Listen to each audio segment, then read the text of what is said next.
Hi అండి, welcome back to సాన్విస్ kitchens. ఇవాళ మనం మా బావ స్టైల్లో చికెన్ ఎలా చేయాలో చూద్దామండి.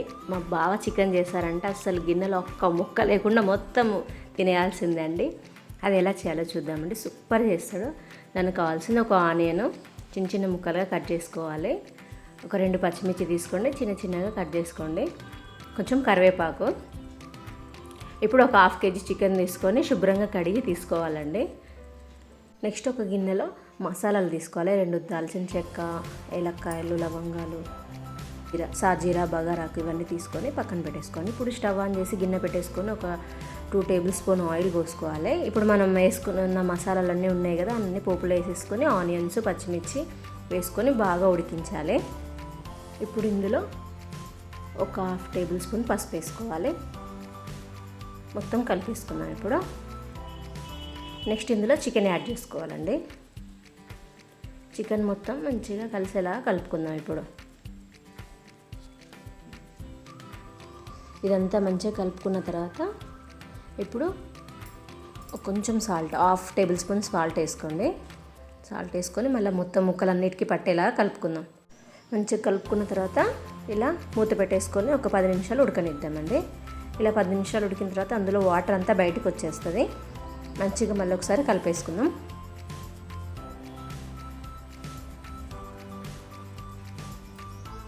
మళ్ళీ కలిపేసుకున్న తర్వాత ఒక 10 మినిట్స్ మూత పెట్టించి ఉడికించాం. ఇప్పుడు మూత తీసేసరికి బాగా మగ్గిపోయింది కదండి. ఇప్పుడు ఒక టేబుల్ స్పూన్ అల్లం వెల్లుల్లి పేస్ట్ వేసుకుందాం. మొత్తం ఉడికిపోయింది కదా ముక్క. ఇప్పుడు అల్లం వెల్లుల్లి పేస్ట్ వేసుకొని మొత్తం కలిపేసుకుందాం. అల్లం వెల్లుల్లి పేస్ట్ వేసి ఉడికిపోయింది కదండి మొత్తం. ఇప్పుడు ఒక 2 టేబుల్ స్పూన్ కారం తీసుకుందాం అండి. మీరు కారం తగ్గట్టు వేసుకోండి. మీరు ఎంత తింటారో దాని తగ్గట్టు కారం వేసుకోండి. మేము ఇక్కడ 2 టేబుల్ స్పూన్ కారం వేసుకున్నాము. ఇప్పుడు మొత్తం మంచిగా కలిసేలాగా ముక్కలన్నిటికీ పట్టేలాగా కలిపేసుకుందాం.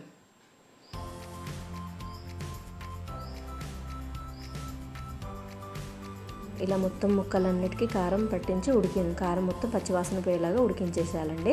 ఇప్పుడు మూత పెట్టేసుకొని ఒక 5 నిమిషాలు ఉడికించుకున్న తర్వాత చూస్తే ఇలా అయిపోతుంది. ఇందులోకి ఇప్పుడు కొంచెం వాటర్ పోసుకోవాలి. ఇప్పుడు గ్రేవీ కర్రీ చేస్తున్నాం కాబట్టి వాటర్ ఎక్కువనే పడతాయండి. కొంచెం వాటర్ పోసుకొని మంచిగా మొత్తం కలిపేద్దాం.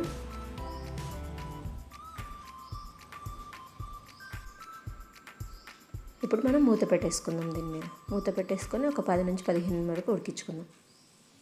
ఇప్పుడు మూత తీసేసరికి ఇలా ఉడికిపోతుంది కదా.